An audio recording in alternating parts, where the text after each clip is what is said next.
The Prince of Preachers.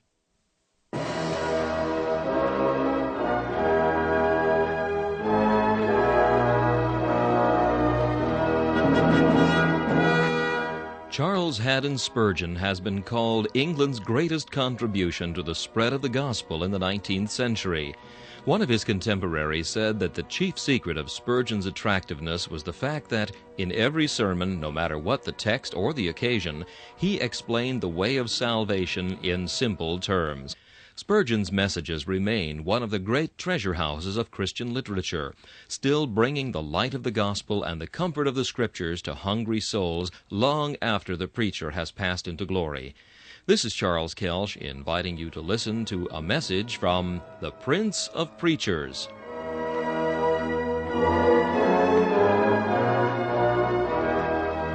C.H. Spurgeon preached this message on November 28, 1858, at the Music Hall of the Royal Surrey Gardens. It is entitled, Satan's Banquet. The text is found in John chapter 2, verses 9 and 10.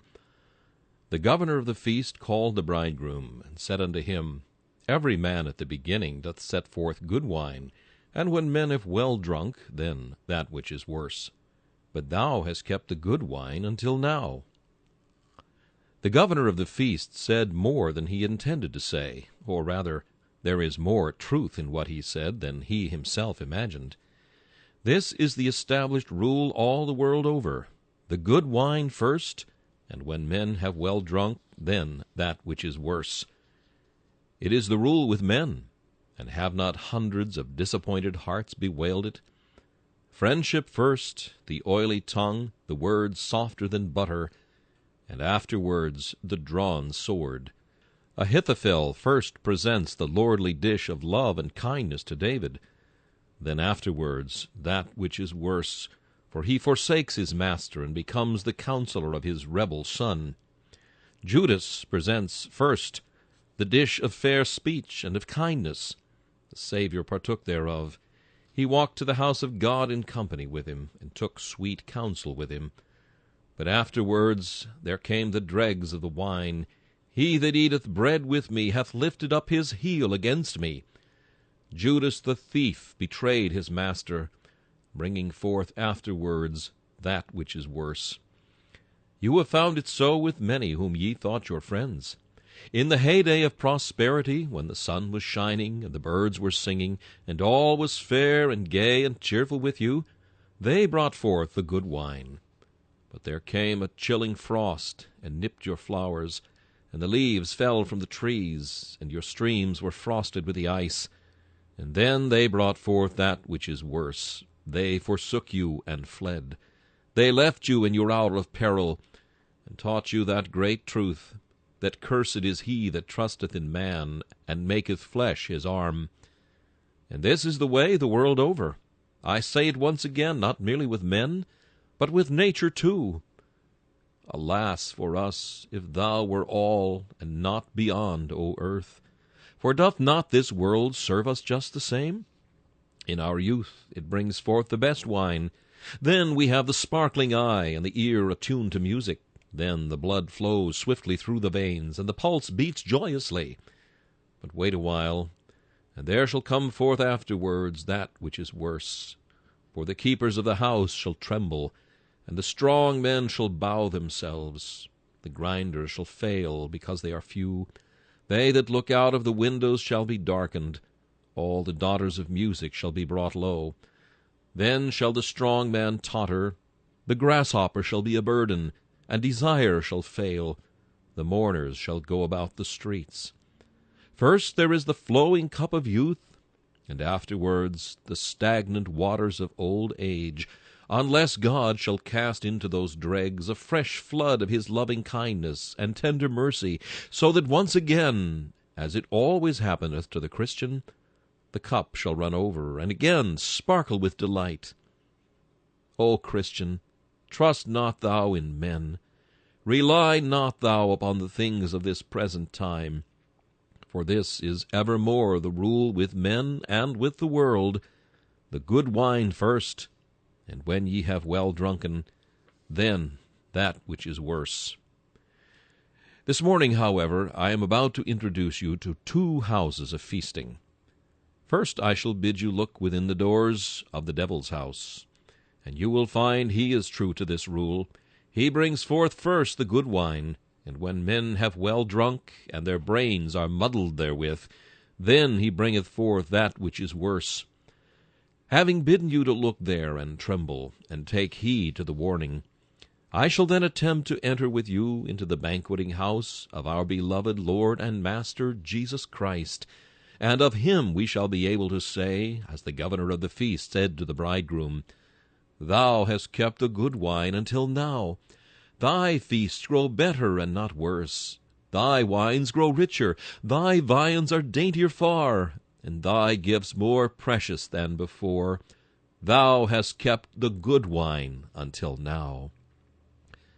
First, we are to take a warning glance at the house of feasting which Satan hath builded. For as wisdom hath builded her house, and hewn out her 7 pillars, so hath folly its temple and its tavern of feasting, into which it continually tempts the unwary. Look within the banqueting house, and I will show you 4 tables, and the guests that sit thereat. And as you look at those tables, you shall see the courses brought in. You shall see the wine cups brought, and you shall see them vanish one after another. And you shall mark that the rule holds good at all 4 tables, first the good wine, and afterwards that which is worse. Yea, I shall go further, afterwards that which is worst of all. At the first table to which I shall invite your attention, though I beseech you never to sit down and drink thereat, sit the profligate. The table of the profligate is a gay table. It is covered over with a gaudy crimson, and all the vessels upon it look exceedingly bright and glistening. Many there be that sit thereat, but they know not that they are the guests of hell, and that the end of all the feast shall be in the depths of perdition. See ye now the great governor of the feast as he comes in? He has a bland smile upon his face. His garments are not black, but he is girded with a robe of many colors. He hath a honeyed word on his lip, and a tempting witchery in the sparkle of his eye. He brings in the cup, and he says, Hey, young man, drink thereat. It sparkleth in the cup, it moveth itself aright. Do you see it? It is the wine cup of pleasure. This is the first cup at the banqueting house of Satan. The young man takes it, and sips the liquor. At first it is a cautious sip. It is but a little he will take, and then he will restrain himself. He does not intend to indulge much in lust. He means not to plunge headlong into perdition. There is a flower there on the edge of that cliff. He will reach forward a little and pluck it. But it is not his intention to dash himself from that crag and destroy himself. Not he. He thinks it easy to put away the cup when he has tested its flavor. He has no design to abandon himself to its intoxication. He takes a shallow draught. But oh, how sweet it is! How it makes his blood tingle within him! What a fool I was not to have tasted this before, he thinks. Was ever joy like this? Could it be thought that bodies should be capable of such ecstasy as this? He drinks again. This time he takes a deeper draught, and the wine is hot in his veins. Oh, how blessed is he! What would he not say now in the praise of Bacchus or Venus or whatever shape Beelzebub chooses to assume? He becomes a very orator in praise of sin. It is fair, it is pleasant. The deep damnation of lust appeareth as joyous as the transports of heaven. He drinks, he drinks, he drinks again, till his brain begins to reel with the intoxication of his sinful delight. This is the first course. Drink, O ye drunkards of Ephraim, and bind the crown of pride about your head, and call us fools because we put your cup from us. Drink with the harlot, and sup with the lustful. Ye may think yourselves wise for so doing, but we know that after these things there cometh something worse. For your vine is the vine of Sodom, and of the fields of Gomorrah. Your grapes are grapes of gall, the clusters are bitter. Your wine is the poison of dragons and the cruel venom of asps. Now, with a leer upon his brow, the subtle governor of the feast riseth from his seat. His victim has had enough of the best wine. He takes away that cup, and he brings in another, not quite so sparkling. Look into the liquor. It is not beaded over with the sparkling bubbles of rapture. It is all flat, and dull, and insipid. It is called the cup of satiety. The man has had enough of pleasure, and like a dog he vomits, though like a dog he will return to his vomit yet again. Who hath woe? Who hath redness of eyes? They that tarry long at the wine. I am now speaking figuratively of wine as well as literally. The wine of lust bringeth the same redness of eyes. The profligate soon discovers that all the rounds of pleasure end in satiety.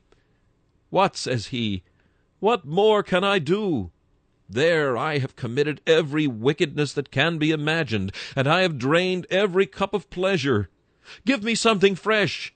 I have tried the theatres all round. There, I don't care so much as one single farthing for them all. I have gone to every kind of pleasure that I can conceive. It is all over. Gaiety itself grows flat and dull. What am I to do? And this is the devil's second course, the course of satiety, a fitful drowsiness, the result of the previous excess. Thousands there are who are drinking of the tasteless cup of satiety every day, and some novel invention whereby they may kill time, some new discovery whereby they may give a fresh vent to their iniquity would be a wonderful thing to them. And if some man should rise up who could find out for them some new fashion of wickedness, some deeper depths in the deeps of the nethermost hell of lasciviousness, they would bless his name for having given them something fresh to excite them. That is the devil's second course. And do you see them partaking of it? There are some of you that are having a deep draught of it this morning. You are the jaded horses of the fiend of lust, the disappointed followers of the will-o'-the-wisp of pleasure. God knows if you were to speak your heart out, you would be obliged to say, There, I have tried the pleasure, and I do not find it pleasure. I have gone the round, and I am just like the blind horse at the mill. I have to go round again. I am spellbound to the sin, but I cannot take delight in it now as I once did, for all the glory of it is as a fading flower, and as the hasty fruit before the summer. A while the feaster remains in the putrid sea of his infatuation, but another scene is opening. The governor of the feast commandeth another liquor to be broached.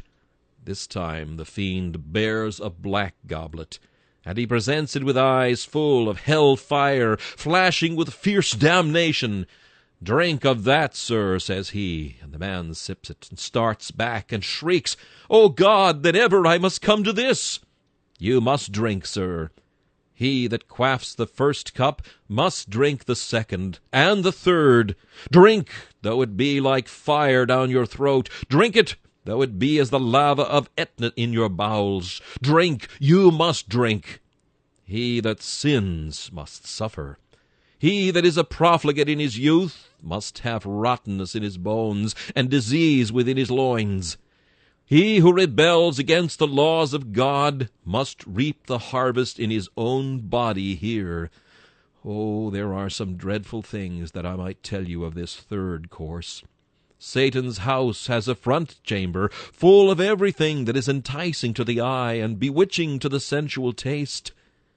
But there is a back chamber, and no one knoweth, no one hath seen the whole of its horrors.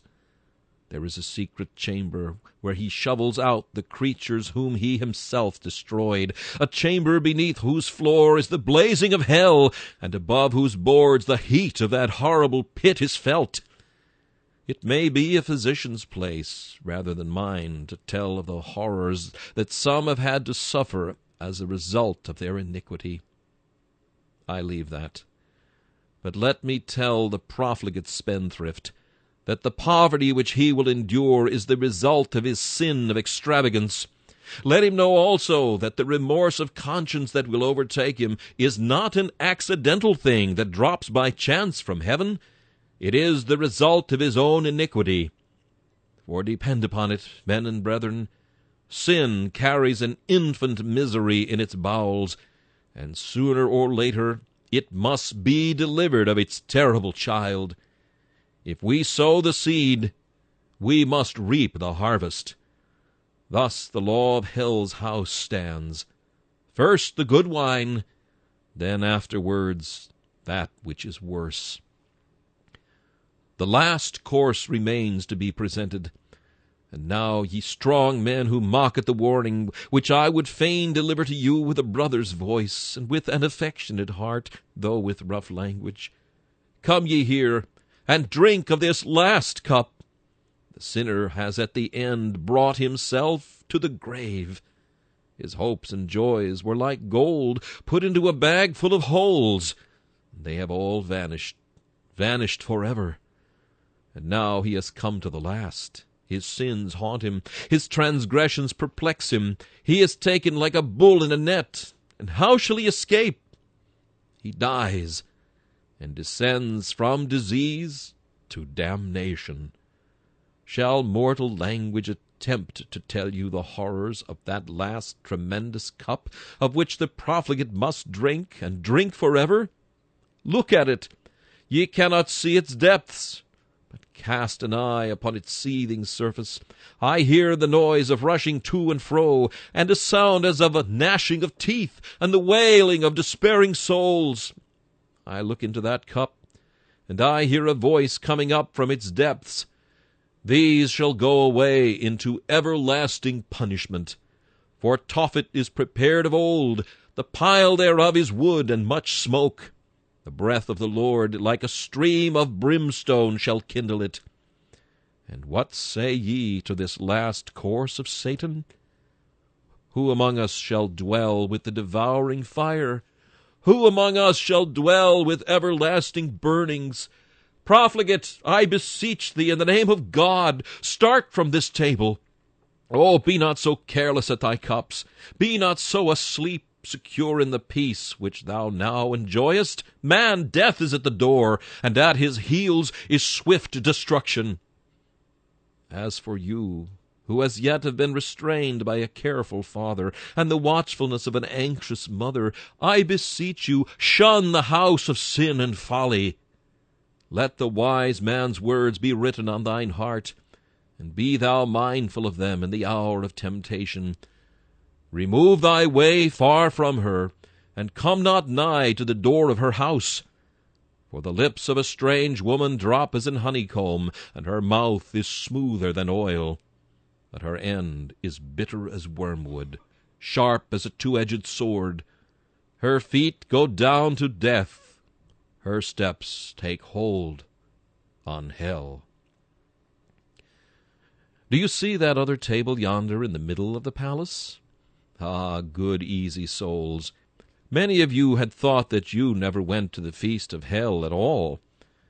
But there is a table for you, too. It is covered over with a fair white cloth, and all the vessels upon the table are most clean and comely. The wine looks not like the wine of Gomorrah. It moveth aright, like the wine from the grapes of Eshcol. It seems to have no intoxication in it. It is like the ancient wine which they pressed from the grape into the cup, having in it no deadly poison. Do you see the men who sit at this table? How self-contented they are! Ask the white fiends who wait at it, and they will tell you. This is the table of the self-righteous. The Pharisee sits there. You may know him. He has his phylactery between his eyes. The hem of his garment is made exceeding broad. He is one of the best professors. Ah, saith Satan, as he draws the curtain and shuts off the table where the profligates are carousing, be quiet. Don't make too much noise, lest these sanctimonious hypocrites should guess what company they are in. Those self-righteous people are my guests quite as much as you, and I have them quite as safely. So Satan, like an angel of light, brings forth a gilded goblet, looking like the chalice of the table of communion. And what wine is that? It seems to be the very wine of the sacred Eucharist. It is called the wine of self-satisfaction, and around the brim you may see the bubbles of pride. Look at the swelling froth upon the bowl. God, I thank Thee that I am not as other men are, extortioners, unjust, adulterers, or even as this publican. You know that cup, my self-deceiving hearers. Oh, that ye knew the deadly hemlock which is mixed therein. Sin as other men do? Not you, not at all. You are not going to submit yourself to the righteousness of Christ. What need you? You are as good as your neighbors. If you are not saved, you ought to be, you think. Don't you pay everybody 20 shillings in the pound? Did you ever rob anybody in your life? You do your neighbors a good turn. You are as good as other people, very good. That is the first cup the devil gives, and the good wine makes you swell with self-important dignity as its fumes enter your heart and puff it up with an accursed pride. Yes, I see you sitting in the room so cleanly swept and so neatly garnished, and I see the crowds of your admirers standing around the table, even many of God's own children, who say, "Oh, that I were half as good as he," while the very humility of the righteous provides you with provender for your pride. Wait a while, thou unctuous hypocrite, wait a while, for there is a second course to come. Satan looks with quite as self-satisfied an air upon his guests this time as he did upon the troop of rioters. "Ah," says he, "I cheated those gay fellows with a cup of pleasure. I gave them afterwards the dull cup of satiety. And I have cheated you, too. You think yourselves all right, but I have deceived you twice. I have befooled you, indeed." So he brings in a cup which sometimes he himself does not like to serve. It is called the cup of discontent and unquietness of mind. And many there be that have to drink this after all their self-satisfaction.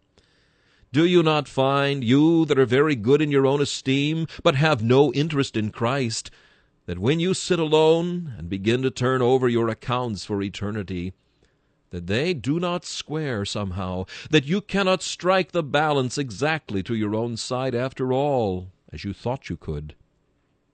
Have you not sometimes found that when you thought you were standing on a rock, there was a quivering beneath your feet? You heard the Christian sing boldly, "Bold shall I stand in that great day, for who aught to my charge shall lay? While through thy blood absolved I am from sin's tremendous curse and shame." And you have said, "Well, I cannot sing that. I have been as good a churchman as ever lived. I never missed going to my church all these years, but I cannot say I have a solid confidence." You had once a hope of self-satisfaction, but now the second course has come in, and you are not quite so contented. "Well," says another, "I have been to my chapel, and I have been baptized, and made a profession of religion, though I was never brought to know the Lord in sincerity and in truth, and I once thought it was all well with me, but I want a something which I cannot find." Now there comes a shaking in the heart. It is not quite so delightful as one supposed to build on one's own righteousness. Ah, that is the second course. Wait a while, and mayhap in this world, but certainly in the hour of death, the devil will bring in the third cup of dismay at the discovery of your lost condition. How many a man who has been self-righteous all his life has at the last discovered that the thing whereon he placed his hope had failed him. I have heard of an army who, being defeated in battle, had endeavored to make good a retreat. With all their might the soldiers fled to a certain river, where they expected to find a bridge, across which they could retreat and be in safety. But when they came to the stream, there was a shriek of terror. "The bridge is broken! The bridge is broken!" All in vain was that cry. For the multitude hurrying on behind pressed upon those that were before, and forced them into the river, until the stream was glutted with the bodies of drowned men. Such must be the fate of the self-righteous. You thought there was a bridge of ceremonies, that baptism, confirmation, and the Lord's Supper made up the solid arches of a bridge of good works and duties. But when you come to die, there shall be heard the cry, "The bridge is broken! The bridge is broken!" It will be in vain for you to turn round then. Death is close behind you. He forces you onward, and you discover what it is to perish through having neglected the great salvation and attempting to save yourself through your own good works. This is the last course but one, and your last course of all, the worst wine. Your everlasting portion must be the same as that of the profligate. Good as you thought yourself to be, inasmuch as you proudly rejected Christ, you must drink of the wine-cup of the wrath of God, that cup which is full of trembling. The wicked of the earth shall wring out the dregs of that cup and drink them. And you also must drink of it as deep as they. Oh, beware in time! Put away your high looks, and humble yourselves under the mighty hand of God. Believe on the Lord Jesus Christ, and ye shall be saved. Some of you have as yet escaped the lash, but there is a third table crowded with most honorable guests. I believe there have been more princes and kings, mayors and aldermen, and great merchants sitting at this table than at any other. It is called the table of worldliness. "Humph," says a man. "Well, I dislike the profligate. There's my eldest son. I've been hard at work saving up money all my life, and there's that young fellow. He will not stick to business. He has become a real profligate. I am very glad the minister spoke so sharp about that. As for me, there now, I don't care about all your self-righteous people a single farthing. To me it is of no account at all. I don't care at all about religion in the slightest degree. I like to know whether the funds rise or fall, or whether there's an opportunity of making a good bargain. That's about all I care for. Ah, worldling, I have read of a friend of yours who was clothed in scarlet and fine linen, and fared sumptuously every day. Do you know what became of him? You should remember it, for the same end awaits yourself. The end of his feast must be the end of yours. If your God is this world, depend upon it, you shall find that your way is full of bitterness. Now see that table of the worldly man, the mere worldling who lives for gain. Satan brings him in a flowing cup. There, says he, young man, you are starting in business. You need not care about the conventionalities of honesty or about the ordinary old-fashioned fancies of religion. Get rich as quick as ever you can.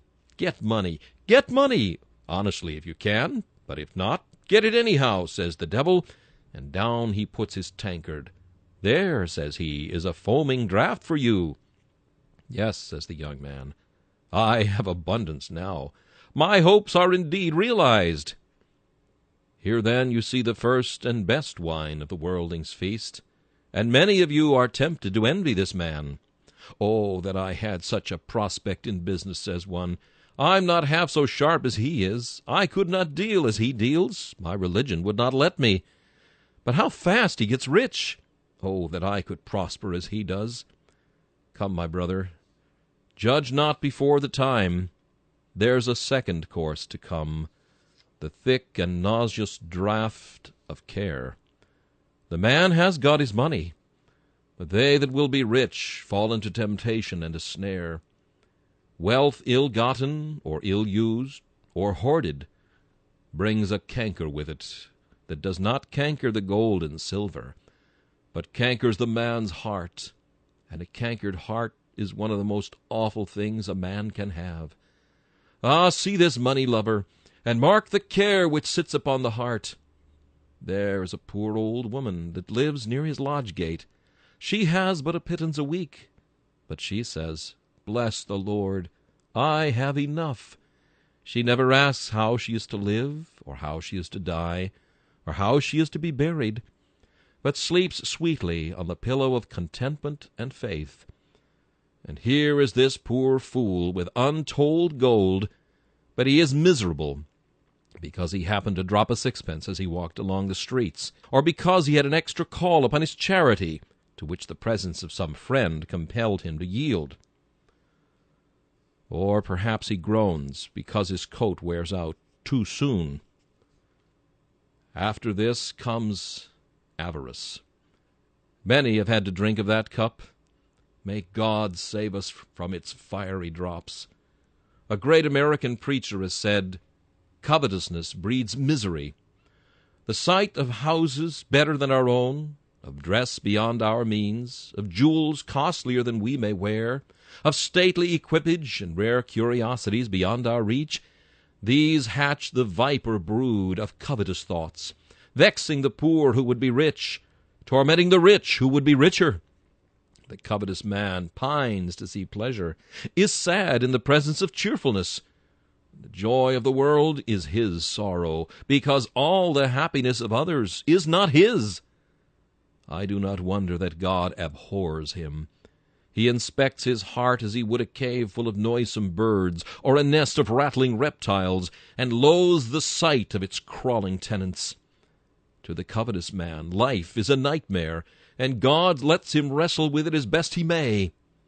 Mammon might build its palace on such a heart, and pleasure bring all its revelry there, honor all its garlands.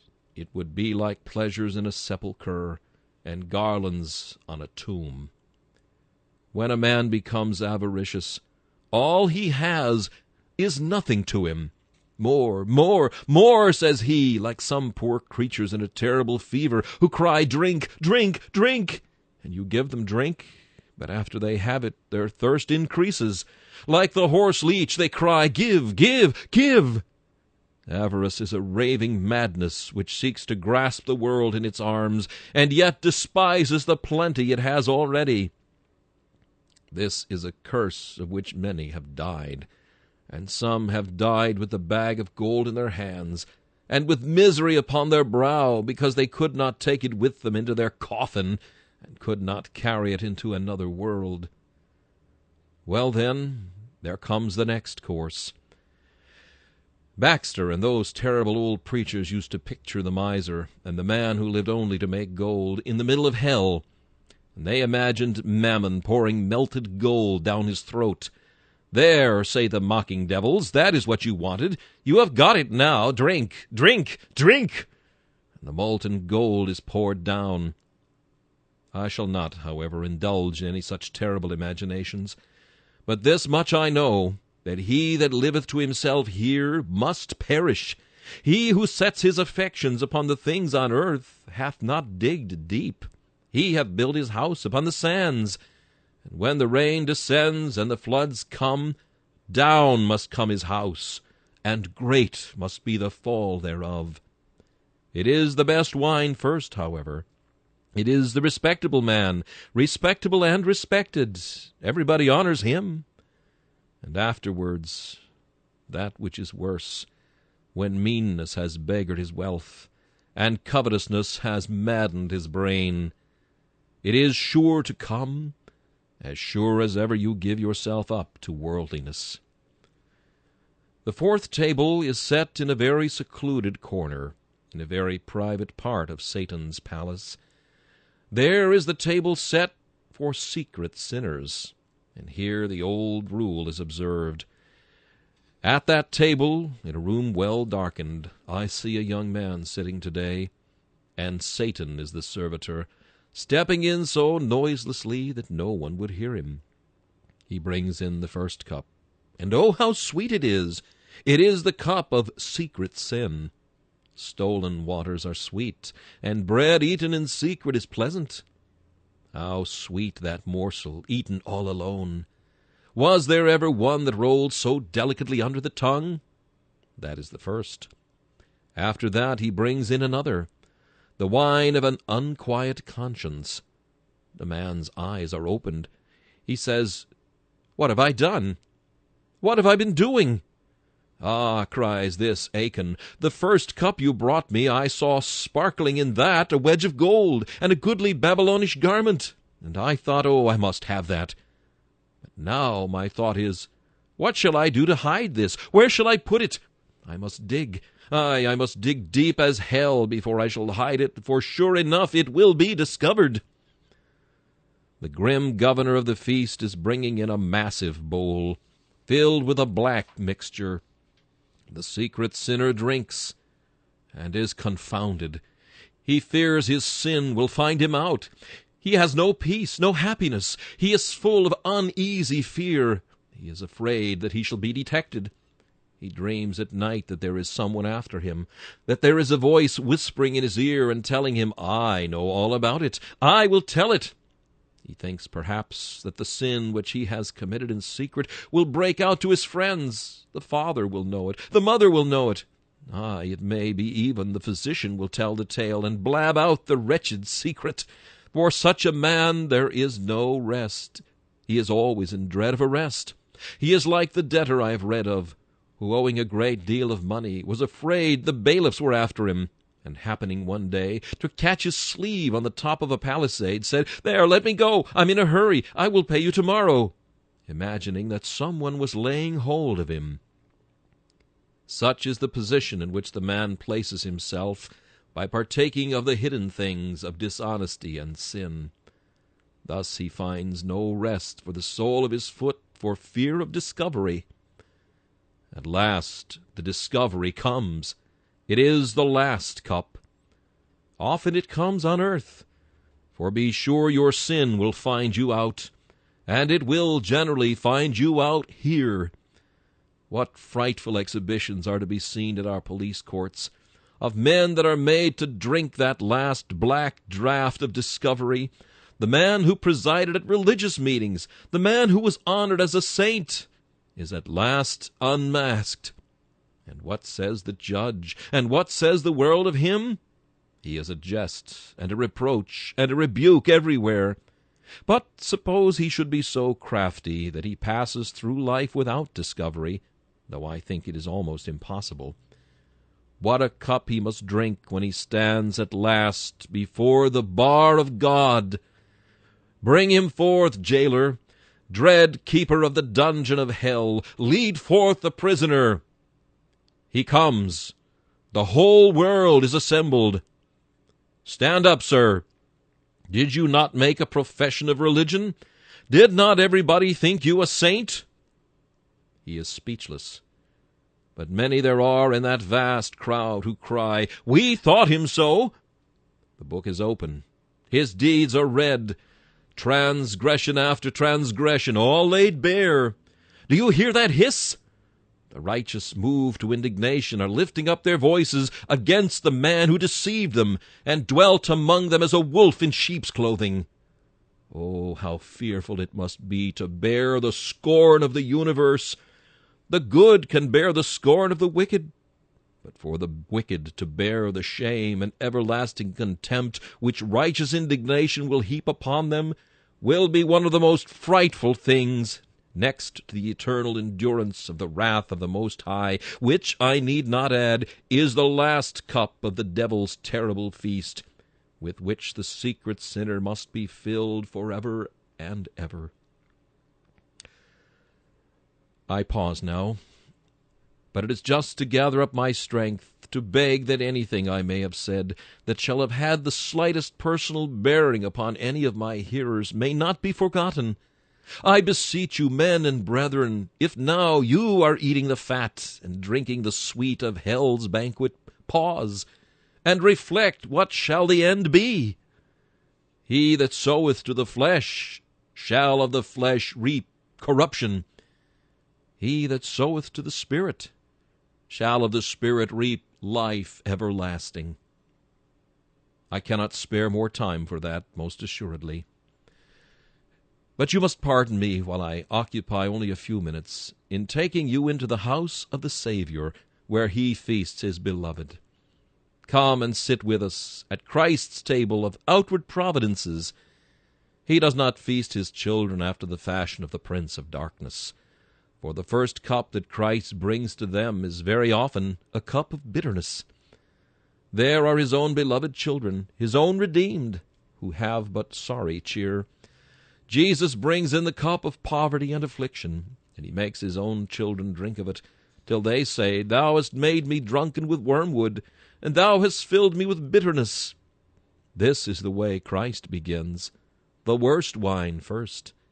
When the sergeant begins with a young recruit, he first gives him a shilling, and then afterwards come the march and the battle.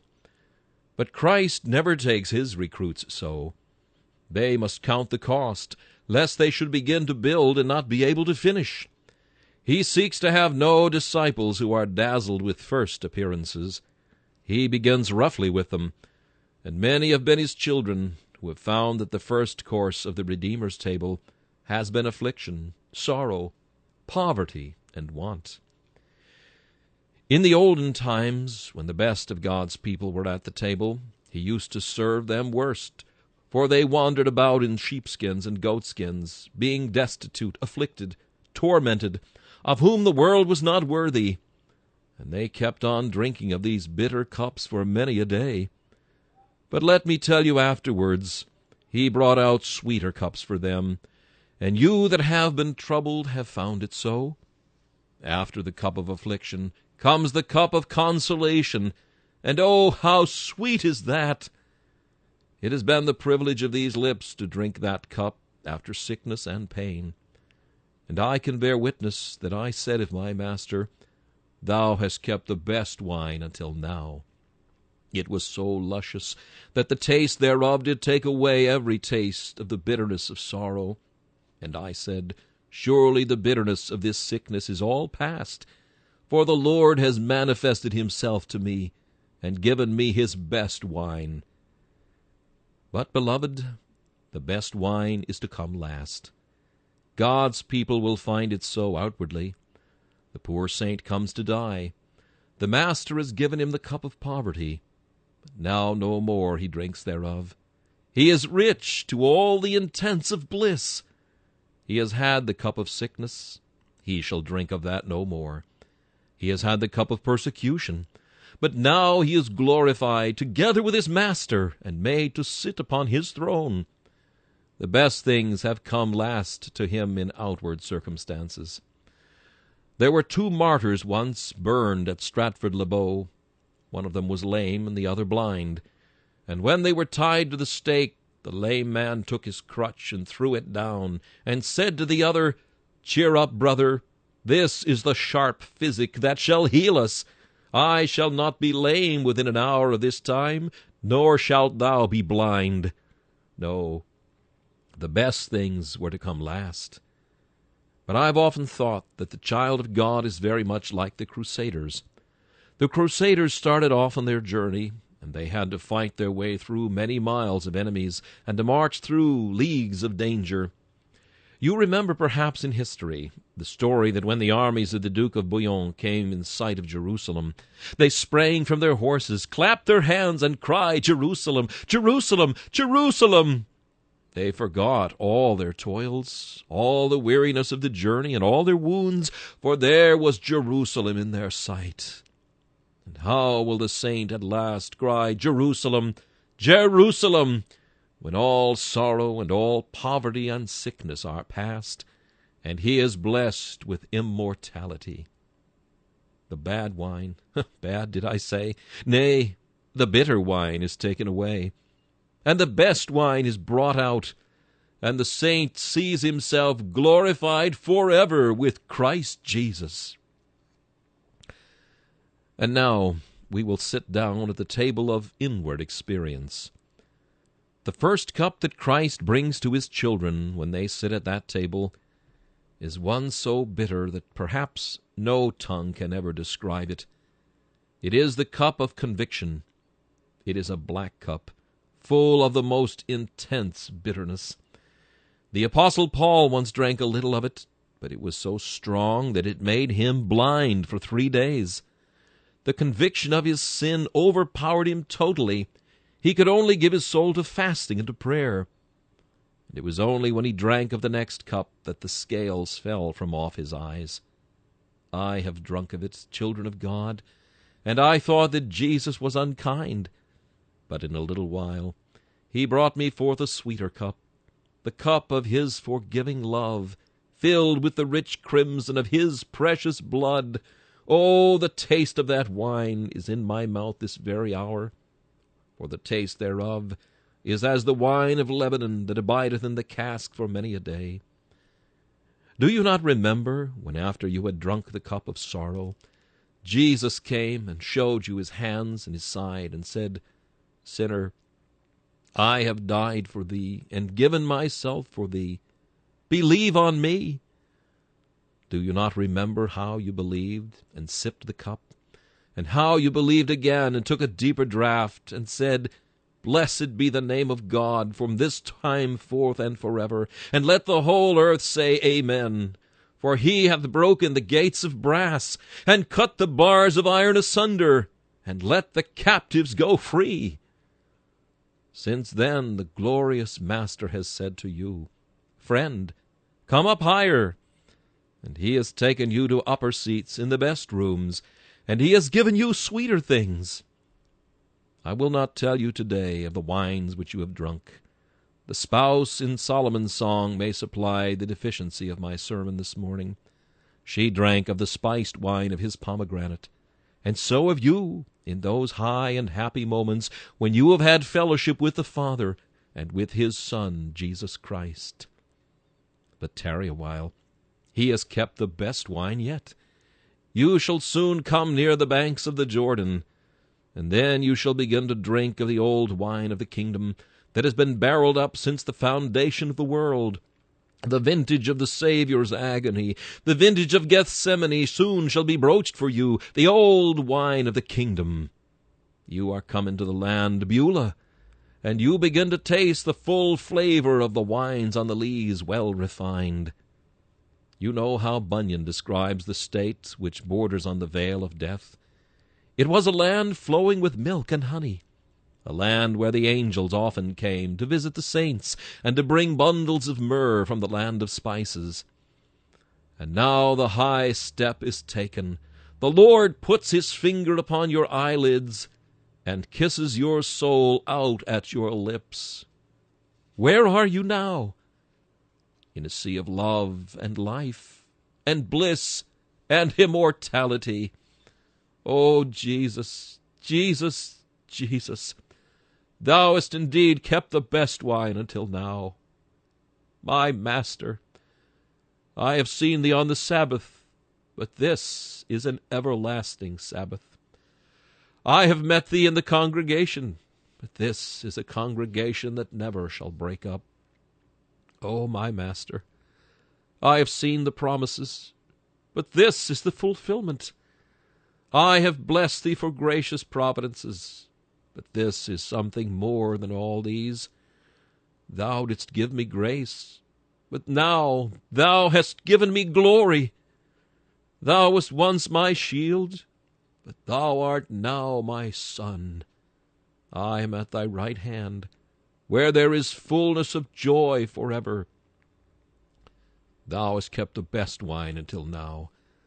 All I ever had before was as nothing compared with this. And lastly, for only time fails me, I could preach a week upon this subject. The table of communion is one at which God's children must sit, and the first thing they must drink of there is the cup of communion with Christ in his sufferings. If thou wouldst come to the table of communion with Christ, thou must first of all drink of the wine of Calvary. Christian, thy head must be crowned with thorns, thy hands must be pierced. I mean not with nails, but spiritually thou must be crucified with Christ. We must suffer with him, or else we cannot reign with him. We must labor with him first. We must sup of the wine which his Father gave him to drink, or else we cannot expect to come to the better part of the feast. After drinking of the wine of his sufferings, and continuing to drink of it, we must drink of the cup of his labors. We must be baptized with his baptism. We must labor after souls. and sympathize with him in that ambition of his heart, the salvation of sinners. And after that he will give us to drink of the cup of his anticipated honors. Here on earth we shall have good wine in communion with Christ in his resurrection, in his triumphs and his victories. But the best wine is to come at last. O chambers of communion, your gates have been opened to me, but I have only been able to glance within them. But the day is coming when on your diamond hinges ye shall turn, and stand wide open forever and ever, and I shall enter into the King's palace, and go no more out. O Christian, thou shalt soon see the King in his beauty. Thy head shall soon be on his bosom. Thou shalt soon sit at his feet with Mary. Thou shalt soon do as the spouse did. Thou shalt kiss him with the kisses of his lips, and feel that his love is better than wine. I can conceive you, brethren, in the very last moment of your life, or rather, in the first moment of your life, saying, He has kept the best wine until now. When you begin to see him face to face, when you enter into the closest fellowship, with nothing to disturb or to distract you, then shall you say, The best wine is kept until now. A saint was once dying, and another sat by him and said, Farewell, brother. I shall never see you again in the land of the living. Oh, said the dying man, I shall see you again in the land of the living that is up yonder, where I am going. This is the land of the dying. Oh, brethren and sisters, if we should never meet again in the land of the dying, have we a hope that we shall meet in the land of the living, and drink the best wine at last? This message, Satan's Banquet, was preached by Charles Haddon Spurgeon on November 28, 1858. This is Charles Kelsch inviting you to join me again for another message from the Prince of Preachers,